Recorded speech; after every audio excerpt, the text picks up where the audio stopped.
because normally we enjoy 6s and 7s here and have a good time with them. I'm not sure either of them are playing with a full deck. Yes, so good. I died laughing because I haven't heard that phrase in years. Hello, everybody, and welcome to episode 60 of Life is Daijoubu.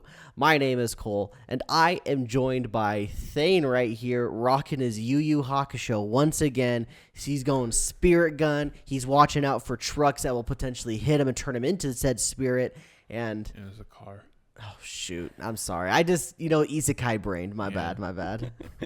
I also got Sky on their end, Sky on the other end, far end, rocking his fresh Walmart sweatshirt straight out of the bargain bin from Walmart. Yeah, I washed. It had a picture of Naruto on it because that's all they sell at Walmart, but it washed away in the wash. Isn't Champion a Walmart brand? No idea.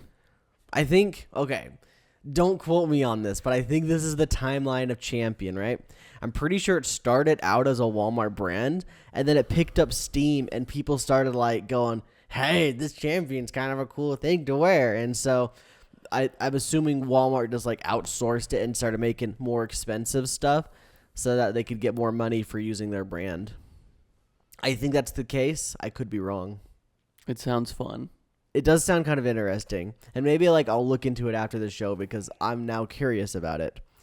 And speaking of the show, this is an anime podcast. If you guys didn't happen to notice, we have not been... Oh, I guess we talked about Yu Yu Hakusho. That's anime. Boom. We got you. First 5 seconds of the show, anime. Get wrecked. So, today, we have some show to talk about. It's called Baccano. We're going to be talking about that around the halfway point of the show, and we're going to go full spoilers for the first... I guess it's 13 episodes of the show. I did come to find out that there's 4 extra episodes. I did not watch any of those. Yeah, I learned that as well. So that was on me. I didn't expect that was going to be a thing. So if you watch those, you're better. You're better than us. Forgive us, because we're not going to be talking about those at all. We're just going to be talking about the 12 episodes. So we got Baccano. We've got our seasonal shows that we're talking about, which probably won't go into too much detail because we literally next episode will be the seasonal recap, which will most likely be coming out a week after this episode. So instead of our normal 2-week gap, we'll probably be doing the next episode a week later so that we can keep in line with the season of anime, because right now the season's basically ending. We got 1-ish, maybe 2 more weeks left of the season and then it's over. So we'll be doing that seasonal recap probably next week. So stay tuned for that. But of course, at the top of every one of our shows we've done, probably since episode 2, because the first episode was the manga 3x3 or the anime 3x3, yeah. So we didn't do a new section, I don't think. I guess we did a manga 3x3 as well. But anyway, we've got news. We've got some news for you. And if I'm being completely honest, they're pretty much all just announcements of anime, save for one. Granted, even that one's just very anime adjacent. It's not really riveting news stories like we've had with Netflix in the past getting hacked. All right. Here we go. The first one we've got is Kinnikuman Perfect Origin arc is getting a season 2. I didn't know anything about this. It's a big buff looking guy. It looks like the guy that eats sugar from My Hero Academia. Yeah, you're what's the show Ultimate Muscle when you were younger. That's that show, but it's about his dad. Oh, okay. Yeah. Yeah, it's an old 70s manga that got a new. Yeah. It kind of gave me that vibe just by looking at it. Well, see, even the name of the title is called Kinnikuman Perfect Origin Arc. Yeah. I thought the Perfect Origin Arc was the name of the season. No, that's just the title of the show, yeah. I'm pretty sure. Yeah. Kind of interesting. Next up, we've got another season 2 announcement, and it's Isla Sometimes Hides Her Feelings in Russian is getting a season 2. We're at that time of the season where all of these shows that we are watching that did well, we're most likely going to be getting a season 2 announcement. So that is the first one. I don't know if Kinnikuman was actually airing this season. It might have been. It could have been. But I wasn't paying enough attention to know. Regardless, I know Isla was. And so that's getting a season 2. Next up is a show called Sho Shimin, How to Become Ordinary. It's getting a season 2. I'm pretty sure that also was not airing during this season. But there you have it. There's a season 2 of that show. Next up, we've got some anime announcements. First one is called City. City? Yep. Anime original. This is an anime original about city pop. You'd think it's an anime original, but I purposefully left out the rest of the rest of the title. It's You called cheated. City the Animation, Oh. because that would kind of give it away that it's an adaptation of something. It's originally a manga. This one is being done by Kyoto Studios. Kyoto Animation. Kyoto Animation. I don't know why I said Yeah. Kyoto Studios. Yeah, Kyoto Animation. So Oh, they make solid stuff. they've made some incredible Yeah. stuff. So yeah, this one probably will be fun, just knowing from the studio.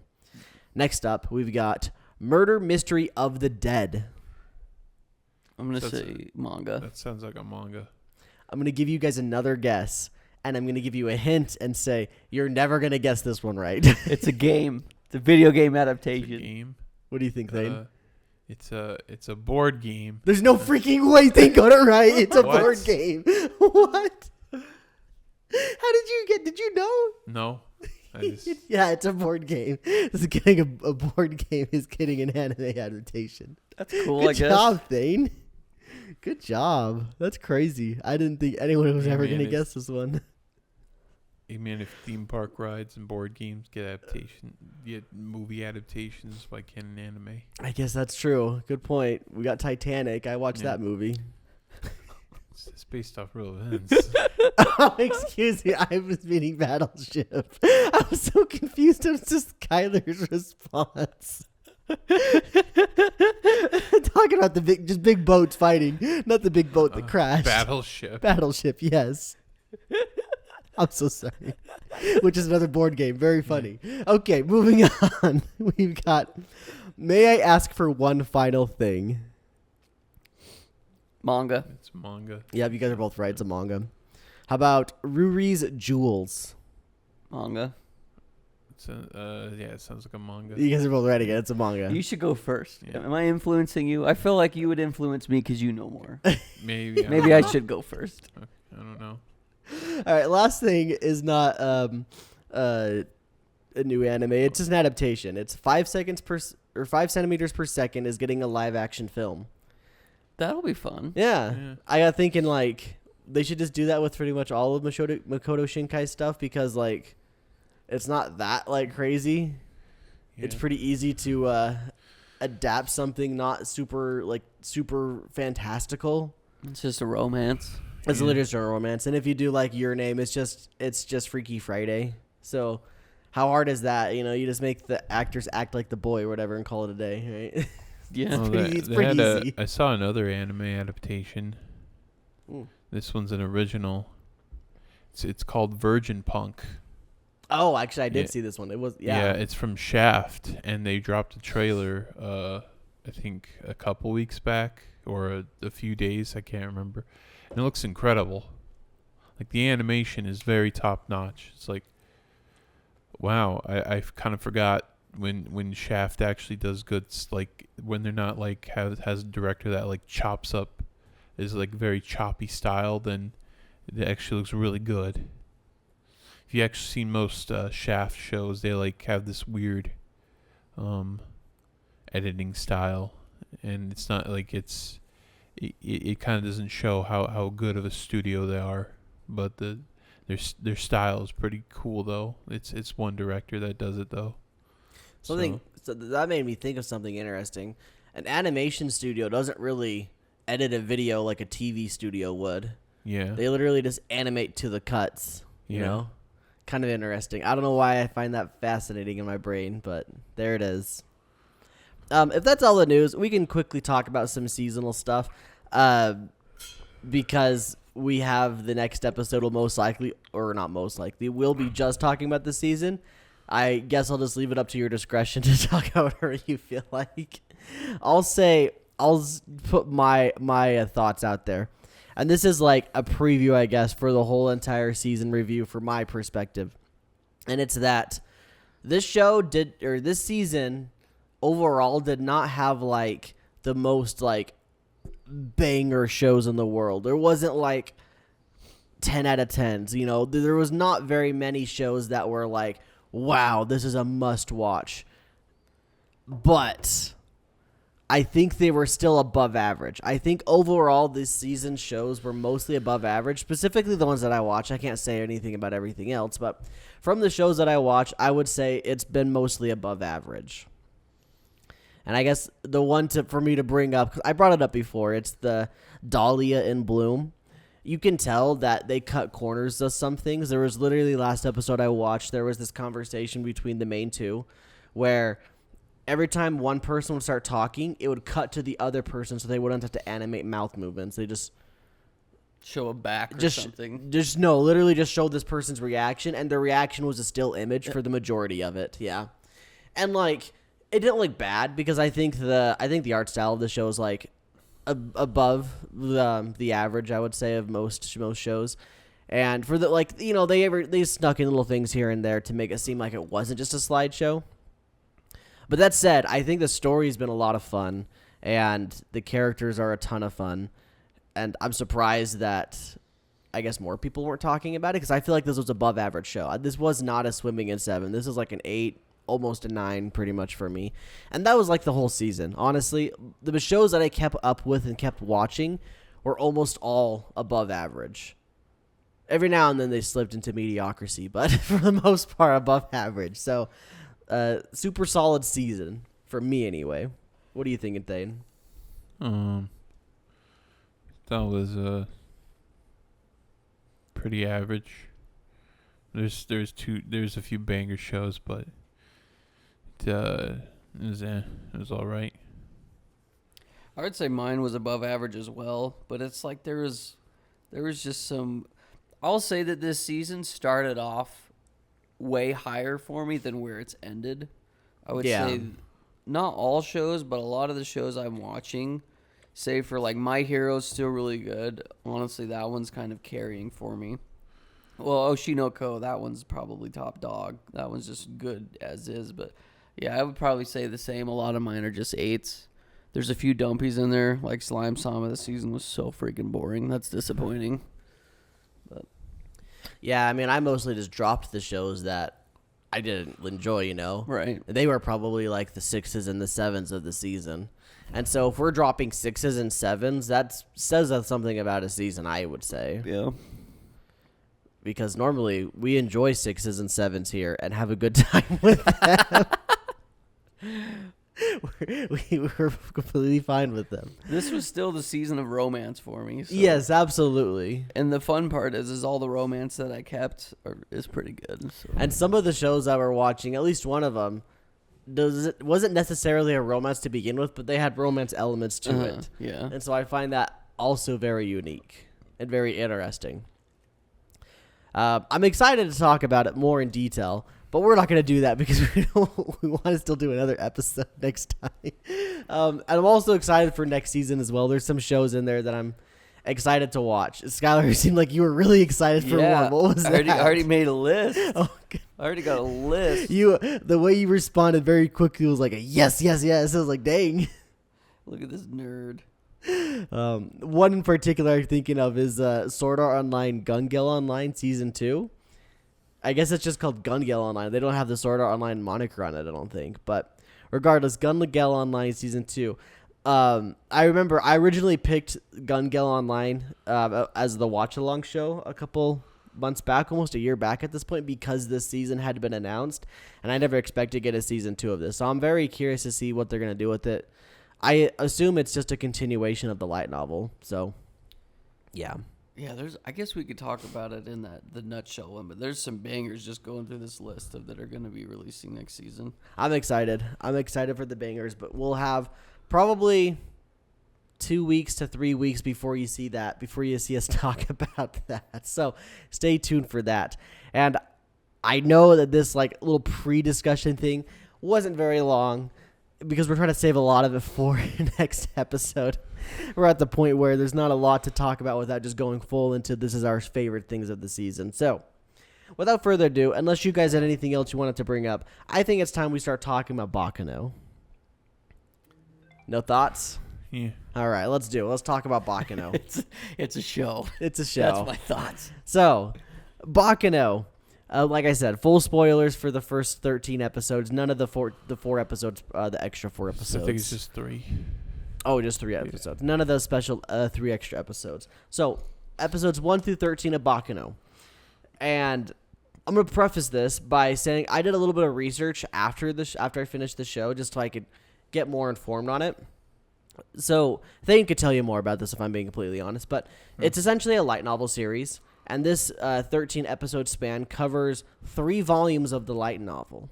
Now, the thing that I did research on was how those light novels are presented, and the way it is each light novel is its own part of the story. In Baccano, the anime, we've got 3 separate stories essentially being told in parallel, and they take place in 3 different eras of time.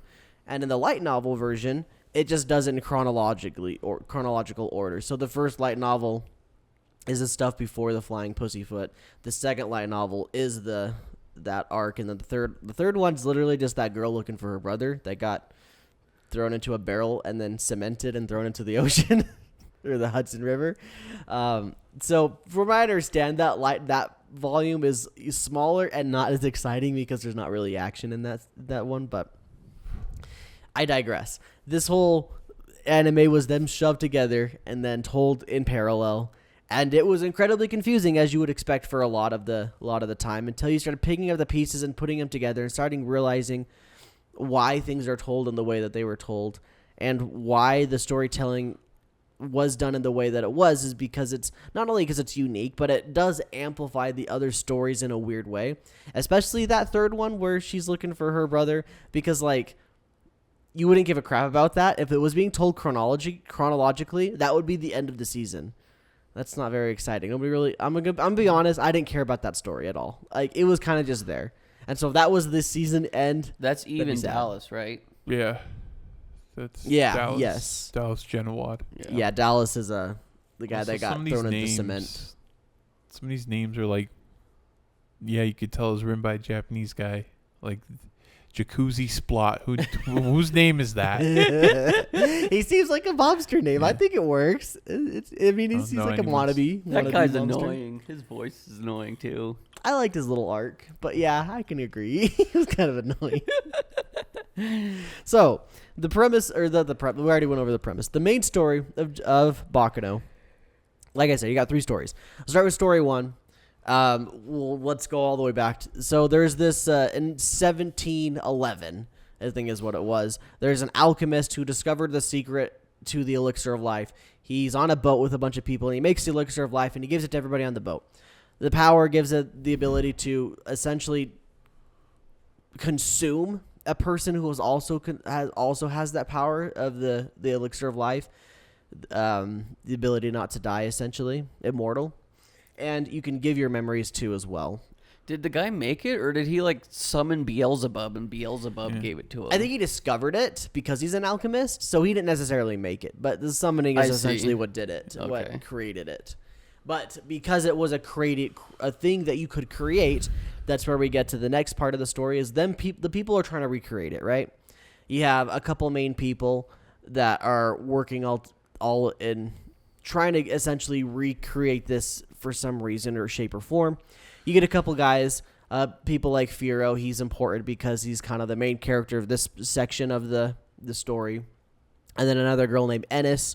She's a homunculus who was created by the alchemist guy that originally made the juice. The old dude. The old dude. And from there, it essentially culminates in everybody involved in the story drinking the juice that was recreated.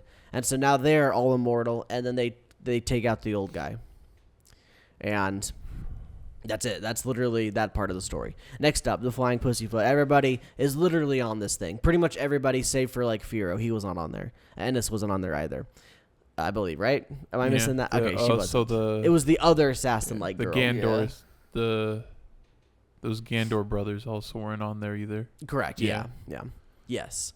So on the train, we got 3 separate main factions. There's the white suits, the black suits, and Jacuzzi's little group. And they're all trying to take control of the train. There's a lot of murder. There's a lot of just gore and blood and everything.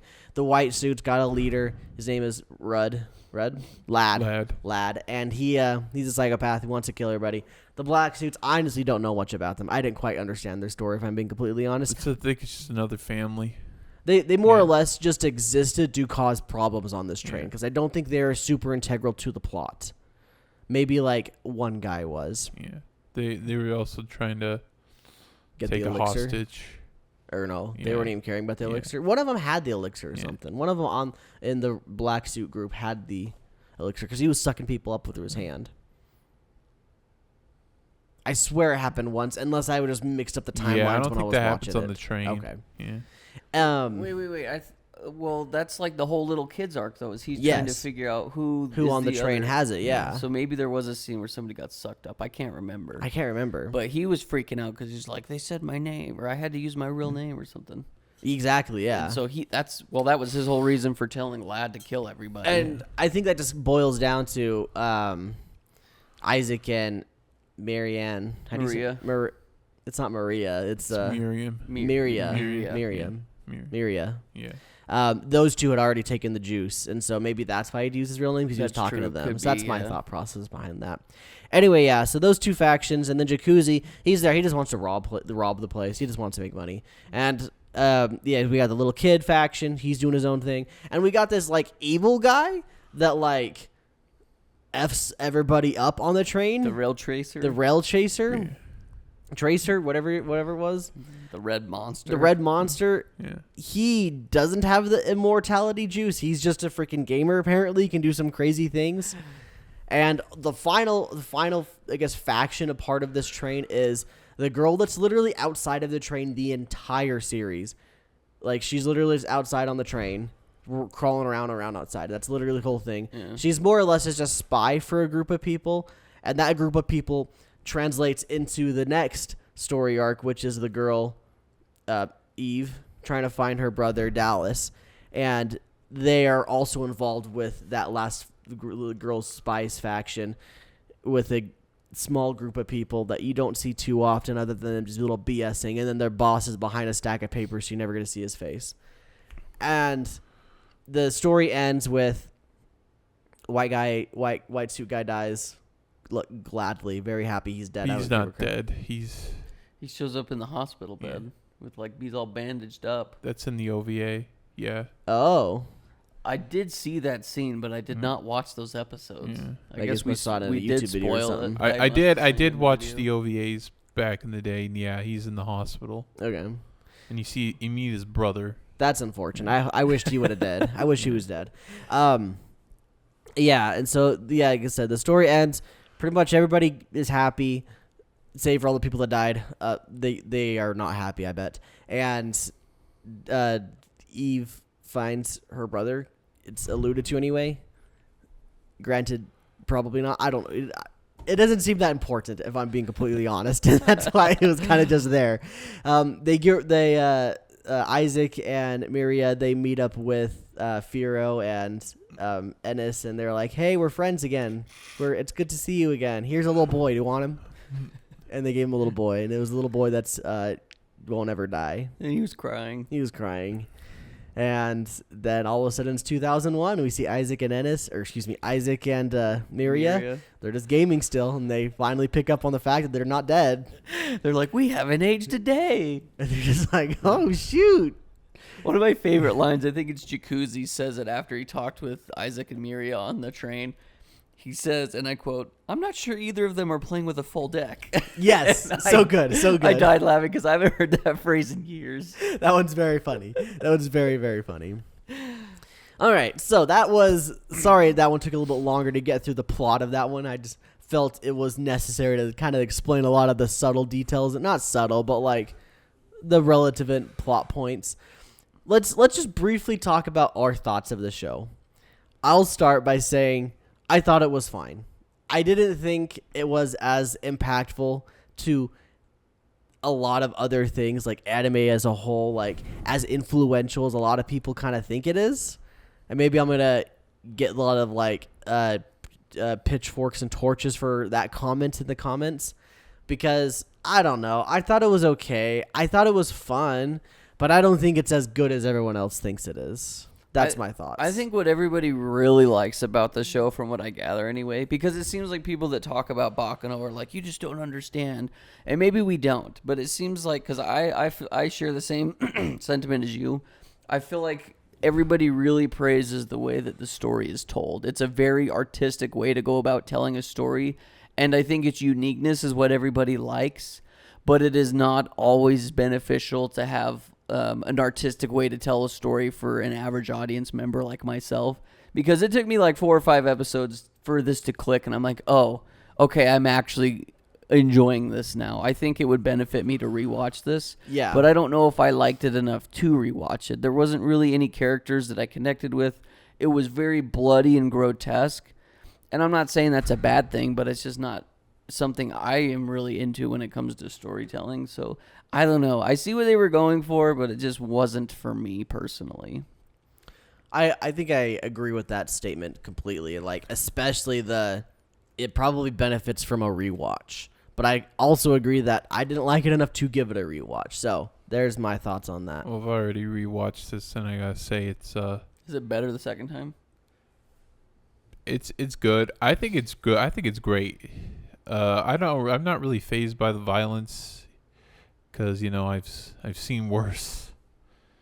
But I think it's a fun little show when you know what's happening, and it's like, oh yeah, I remember this, how it all happens, and yeah, I think the characters are interesting, and I think how the guy writes it is very unique. Like, he's able to have focus on multiple characters at once and have them all feel like they have some sort of importance, if they have names at least. Yeah, very true if they got names. Well, and they did a good job, though, of, I think anyway, trying to tell the audience member, like, hey, these characters, they pop in and out, and we're going to show you their names and what they look like every single intro. Yeah. So probably watch it and learn their names and learn what they look like, because it really is hard. That was honestly the hardest part for me, was just trying to keep track of the timelines in my head, and I couldn't do it, like, because you got all these different stories spanning across 3 different time periods, and you're just like, dude, like, I am so lost. What's the connection between everything? But like I said, once you hit that point where the story clicks and you're like, oh, okay, I don't know, it's fun, but I didn't like it at the same time, if that makes any sense. When I went into it, I didn't expect the show to assume that I'm smart. Yes. The show heavily assumes that their viewer is very smart. Maybe not very smart, but smart enough to really put the pieces together fast enough.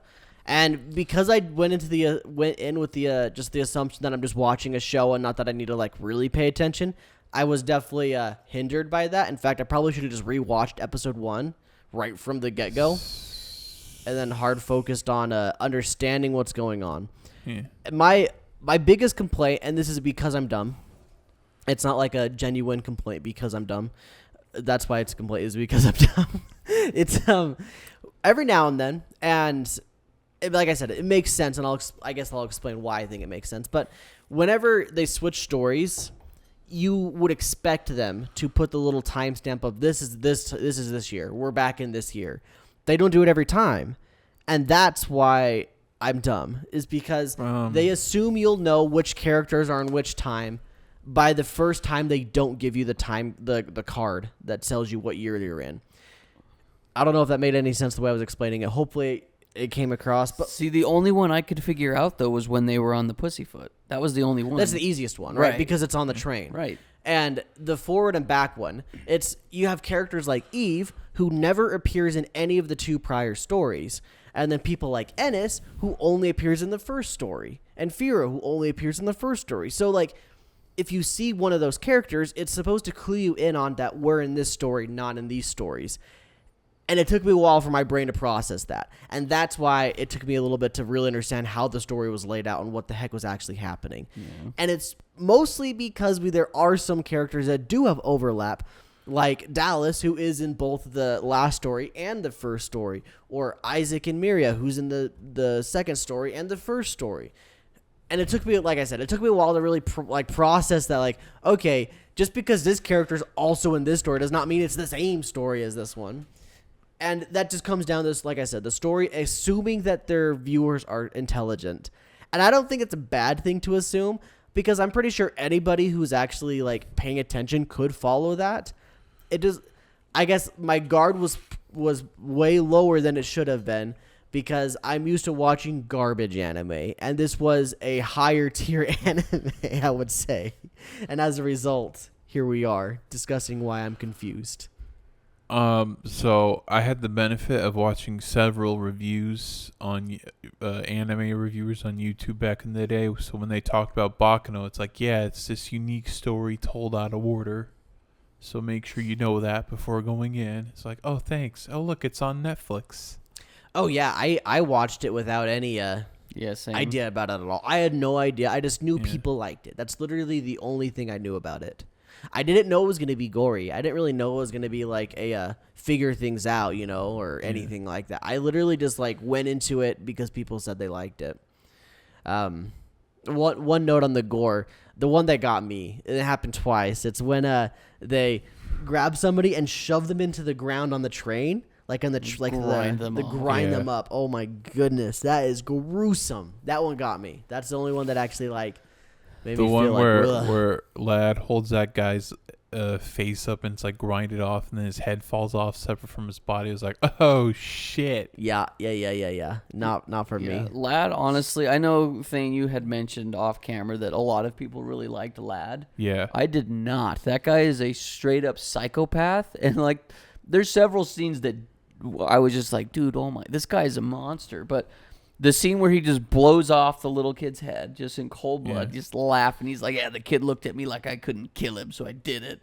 That one, I'm just like, dude, you're a freak. And then the other scene where he's climbing up the back of the train holding a dead body, and he's like, rah, rah, like pantomiming it or something. I'm just like, dude. And then he just chucks him. Like, this guy's a sicko. So if you have the mindset like that guy's the villain, he's an entertaining villain.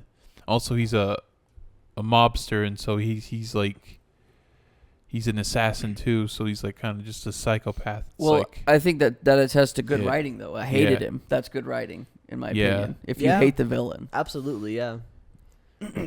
If you have a strong emotion about something in a story, that means it's good writing, in my opinion, just in general. Right. And so the one major problem I had was that one scene at the end with Claire Stanfield is his name, who names their kid Claire. I don't know. Boy. Is their boy Claire? I don't know. But Clarence, he's like short for Clarence. The boy, the little boy. Got it. No, not the little boy. That's Cheslow. Cheslow. Yeah. Okay. Who's this Claire guy? He's the rail tracer. Oh, okay. Yeah. He's not in the intro. He's in the intro, but his name's not in the intro. Yeah. They did that so there wouldn't be spoilers. It'd be a little bit of ambiguity. I hated that they didn't give us his name on the intro because it made me hard to remember. Anyway, sorry, go for it. Then. Anyways, at the end, like after he deals with Lad, he's like, "Hey, the only way so that we don't kill each other is if you marry me." It's like, you barely know this girl, and then and then he's like, "Leave your answer on the carved in the train," and then she says yes, and it's like, what's wrong with her? She puts like a whole paragraph. We're in junior high. That's what we are, Thane. We're in junior high. I love it, dude. She puts a whole paragraph. I thought it was just going to be like a couple sentences like, yeah, this. But she's like, oh, my dearest killer person. Thank you. You can't even really see his face. I'll be in Manhattan. What if he's a piece of face? Because his face is covered in blood right now. That was weird. I thought that was like a very rushed aspect to like kind of force a relationship. I didn't love that dude in general. Yeah. But there's one really clever thing that the story did that made me really like him, and it's just the way that like he initially like it cuts away when we think that the other conductor's gonna shoot him, right? It cuts away, and we don't see it until later that he kicked the gun up, grabbed it, and then shot the other conductor, and then another conductor-looking dude came in, and he killed him too.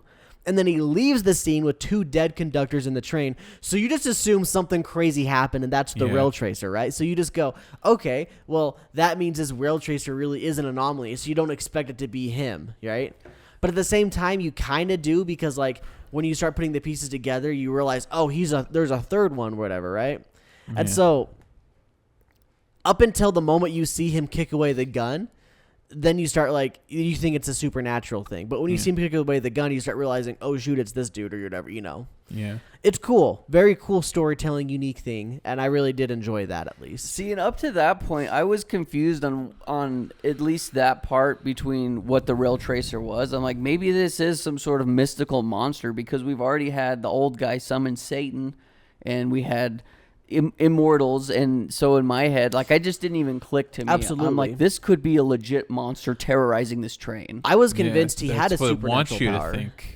I thought he had a supernatural power that was letting him be able to go murder crazy. everyone? Yeah, I didn't realize it was just him, just being a human being doing stuff. I thought for sure like he was like flying around the train. Yeah, and the fact that he's immortal, or he wasn't immortal too, that was just like, oh, this guy's he's a sicko too. Yeah, he's a sicko.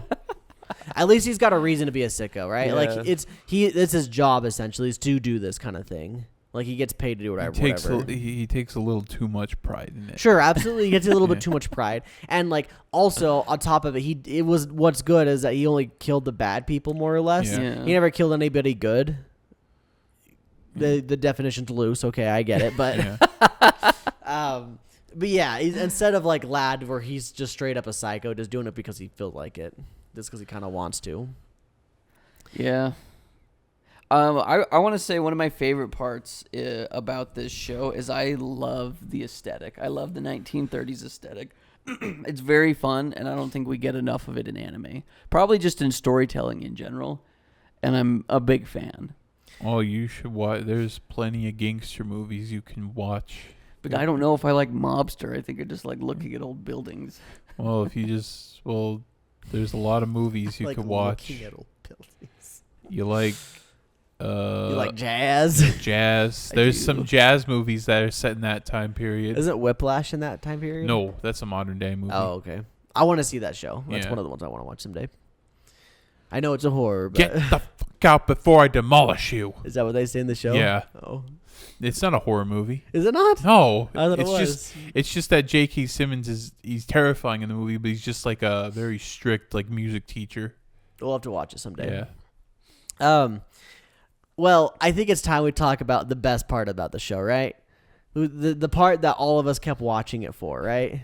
It's Isaac and Miria. It's the only reason I was like, dang, dude, I like these two. They're fun and Yeah. stupid. They're so freaking funny. It's because I'll tell you why. Because they were us. We were the audience. We were Let's them. go. They were the audience insert, weren't they? They literally were. They were That's dumb. crazy. They were dumb. I'm dumb. My favorite scene, without a doubt, is they're coming out of the hat place, or no, they're going into the hat place, and Firo and his buddy is coming out of it, and they go, "Carelessness, how rude," or something like that, and Miri just goes like, "Yeah, you freaking idiot, carelessness." Yeah. It's like one of the times where she says the same thing as Isaac, but it's just different enough where it made me laugh so much because she like added an extra like yeah, you freaking dummies. It's so funny, dude.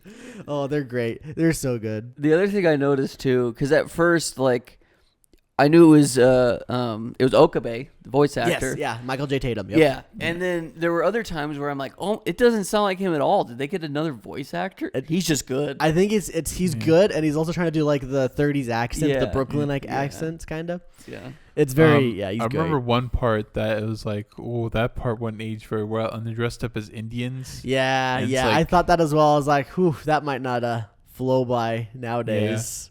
And they say like they do like the Indians like The we tell no lies. Yeah. It's like whoa. yes, sir. Yes, I thought, okay, I don't know about this. But that show was made in 2007? 2007. And it takes place in 1930s. Yeah. Yeah. I think context is key when it comes to doing things like Sure. that. That's my stance. Regardless, very funny. They're great. They really kept me going. I love that they just drank the freaking juice without even like realizing what they were doing. I don't think anybody realized. They just kind of poured the drinks. Oh, I guess that is Yeah. true. Yeah, you're right. It was before like all of the gun shooting went down. Yeah. Oh, I love it. They get into that bar and they just go, "All right, Miria, we've got to act natural, like we're supposed to be here." And they just start running around the table, like, "What the fuck are they doing?" It's not even close. And like, it shows like, and it's just like looking at them like, they're stupid. What are they doing? So good, dude. And I love how those two were able to reach different characters too, just by being their genuine self. Yes, absolutely. Like Ennis, when she hits him with the car, she's like, "Oh, whoops! I'll be careful next time, I guess." And then she meets him later, and then she's like, "I hit these people. They're so nice. They're just and being nice dumb." people, yeah. And then like Jacuzzi and his group, they're Yeah. like, bro, these guys are chill. Yeah. Oh man, Yeah, it's I good. consider them the main characters because, well, they're in both story arcs and they have most screen time, and they're kind of the audience surrogate. Although, Yeah, It just depends Yeah. on what audience Yeah. member you were. fair. yeah, I also think they don't necessarily, or they're not necessarily in the third story, but they also connect to the third story when they do Yeah. meet Eve and they Yeah. rob from her house. So not necessarily in that story, but yeah, the connections are Yeah. there for all three of them. yeah. That part was hilarious too, because they're like having a genuine connection with Eve, and then there's like, Okay, we're gonna go rob "Your- you now. Your problem is you're rich. Let's get rid of all the richness. Let's help ya. Let's Yeah. help you." They steal everything. And he's just like, "Go get them, gamers." Go get them. You can take. I am rich. You can have this stuff. You're right.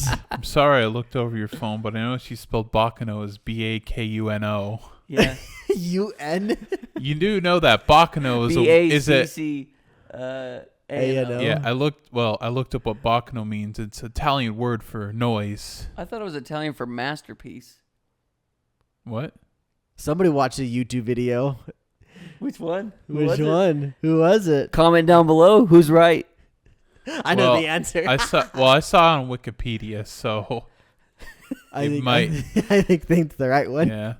Let's check it out. Oh, I had one more thought. Oh shoot, what was it? Oh dang, I lost it. It's literally gone. We were talking about Isaac and Miria, and I was like, I don't know. They're cool. I like them though. They're Yeah. fun. It means it's an Italian word, Oh, I remember. is masculine noun that means row or din. It can also mean to make a row or din, but then it says noun, a confused noise Yeah. of many sounds, especially voices. So is that just Yeah. like That's like our story is super confusing? Baccano.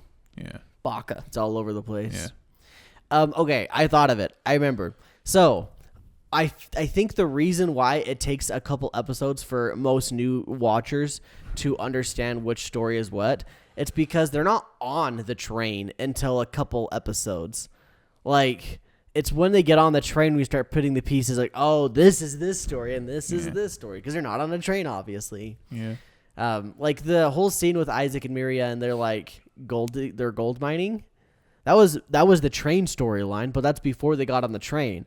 I, for some reason, thought that was a different storyline. That's something completely else. They got their letter that got them out of the gold mine from like Ennis and Firo saying like, hey, come hang out with us or whatever. And that's why they get on the train to go to Manhattan.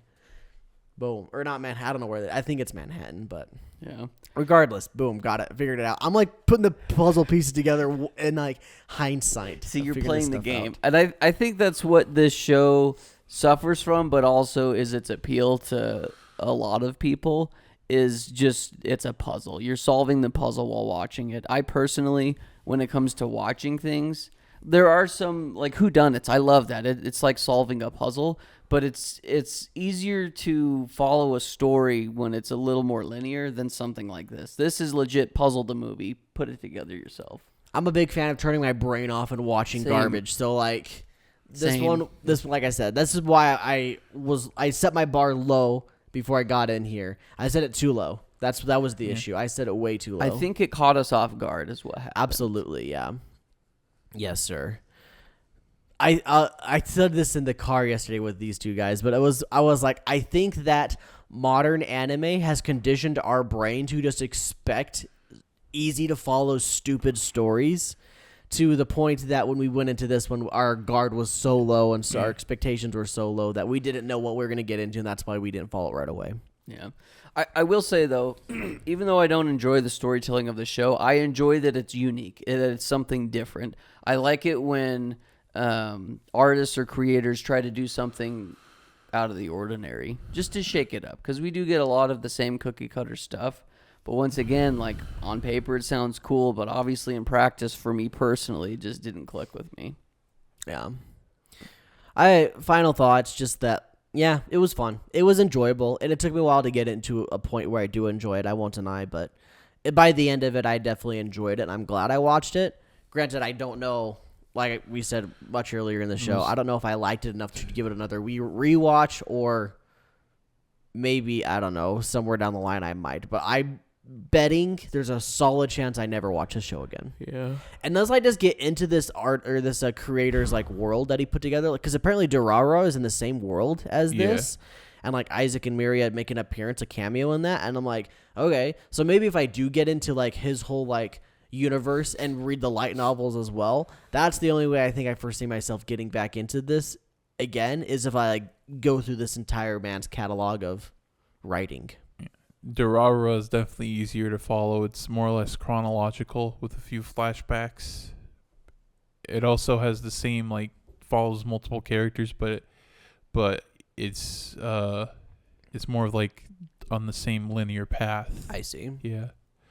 And just like our last target or show, the author has not updated both Durarara or Baccano since 2016. Oof. But that's mostly due to illness, and also the fact that he's writing a manga right now. Oh, he's doing a manga He's too? doing Dead Mouth Death Play. Oh, I thought that was finished. That's not finished either? No. So maybe he'll come back to both those shows when he's done with that, but I don't know. Yeah. Unfortunate. Yeah. But I think that pretty much wraps it up for us, everybody. We probably will be back in a week from now from watching this episode to talk about the seasonal recap, so stay tuned for that one. We'll go into, all your favorite categories that we have that we normally do. So I don't know how much this one will change from the previous ones. We might shake things up at the beginning of next year. We'll see. But until then, we hope you guys have a good one. Hope you all have a great life, and we'll see you all then. Take care, everybody. Bye. Bye.